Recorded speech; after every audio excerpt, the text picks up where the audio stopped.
de San Ignacio de Loyola, el fundador de los jesuitas, uno de los grandes santos de la Iglesia.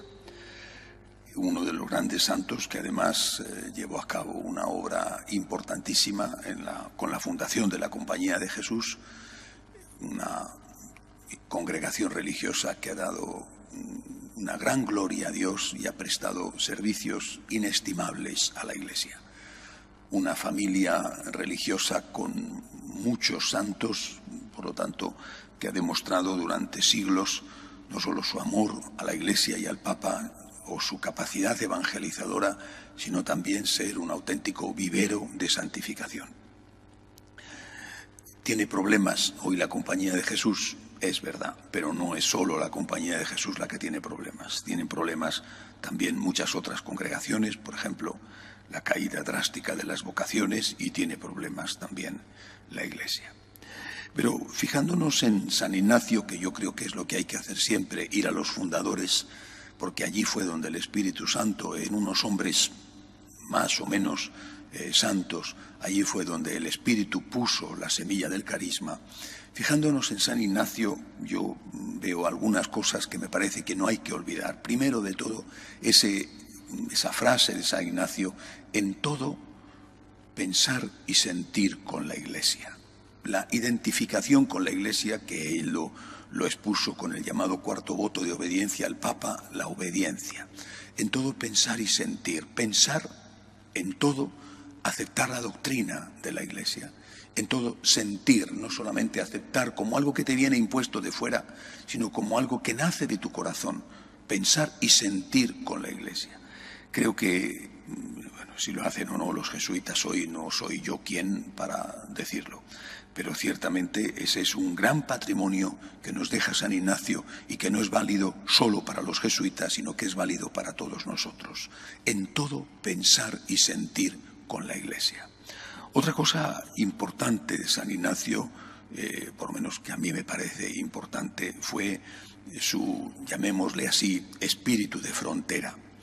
Un santo de esa primera hornada que surge en París, en la Sorbona, de donde sale realmente la Compañía, como fue San Francisco Javier, tiene ese espíritu de frontera y marcha como misionero, como evangelizador, hacia los lugares entonces más recónditos, difíciles, como era, por ejemplo, Japón, donde estuvo evangelizando. No pudo llegar a China por las circunstancias políticas del momento, pero se quedó con ganas. Evangelizó tantos lugares en la India o en la isla de Ceilán, o incluso en lugares de lo que entonces se llamaba la Cochinchina, que hoy son sitios de Vietnam o Camboya, Tailandia. Ese espíritu de frontera lo sigue teniendo la Compañía. Significa que hay que saber arriesgar. Es necesario saber, es necesario que alguien esté en la frontera. Es necesario que alguien arriesgue. No hace mucho volví a ver la película Bailando con Lobos de Kevin Costner. A mí por lo menos me parece una gran película. Y él marcha allí a la frontera porque dice: la frontera está a punto de desaparecer y quiero conocerla antes de que desaparezca. Bien, la película es una película. Pero ese espíritu de frontera implica ciertamente unas condiciones distintas. Lo que cuando uno está en la frontera no tiene que olvidar es que él pertenece a la parte de dentro de la frontera. Porque a veces uno puede correr el riesgo de que estando en la frontera se haga, por hacerse uno con el otro y solidarizarse con el otro y acercarse al otro, uno se haga más de la otra parte de la frontera. La frontera sirve para custodiar lo que hay dentro, para defender lo que hay dentro, no para contaminar lo que hay dentro. Dentro, en el país del cual esa persona que está en la frontera es representante, dentro tiene que haber paz y tranquilidad.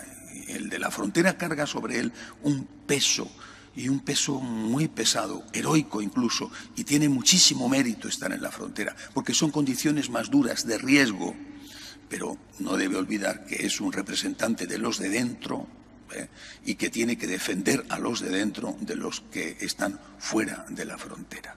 Aunque esa defensa no tenga por qué ser violenta, ni agresiva, ni nada que se le parezca. Al contrario, la mejor defensa es el diálogo, pero sin olvidar dónde está uno. Y otro elemento me parece característico de San Ignacio de Loyola era el discernimiento. Es una característica típica de los jesuitas y es muy importante. El Papa Francisco insiste mucho en esto, en el discernimiento. Hay que discernir, y yo estoy convencido de que eso es esencial en la vida, discernir la voluntad de Dios para uno. Por ejemplo, a cuestión vocacional, ¿qué quiere Dios de mí? O simplemente qué quiero hacer yo con mi vida y no lanzarme a tontas y a locas a hacer las cosas. ¿Qué quiere Dios de mí? ¿Qué tengo que hacer yo? ¿Qué quiero hacer yo con mi vida? En esta situación, ¿esto es pecado? ¿No es pecado? ¿Debo de hacer esto? ¿No debo de hacerlo? ¿Puedo hacerlo? ¿No puedo hacerlo? Tantas ocasiones cotidianas donde tenemos que hacer ese discernimiento. Ahora, para hacer el discernimiento es imprescindible, hay que hacerlo y lo hacemos siempre todos, y lo hemos hecho siempre todos, y la Iglesia lo ha recomendado siempre. Pero para hacer ese discernimiento es fundamental tener una idea muy clara. Y si no es que tiene esta idea muy clara, no solo el discernimiento se hace mal, sino que la confusión es inmensa. Me refiero a la idea en torno al valor de la conciencia. Cuando uno piensa que la conciencia es la norma última de moralidad, está acertando, pero si no dice más que eso y se le olvida que la ley objetiva es la norma suprema de moralidad, entonces dejas a la conciencia como el último y único o principal referente. La ley objetiva, la ley moral objetiva, la ley natural o la ley revelada, expresada durante 2000 años por la Iglesia, esa es la norma suprema. Si yo hago de mi conciencia la norma suprema, no estoy haciendo de mi conciencia la norma última, sino estoy haciendo de mi conciencia la norma suprema. Eso es un error. Y entonces el discernimiento no es correcto.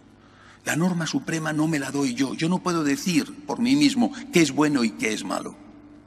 Eso es el pecado original. Eso es lo que la serpiente le propone a Adán y Eva y les promete que si hacen eso van a ser como dioses.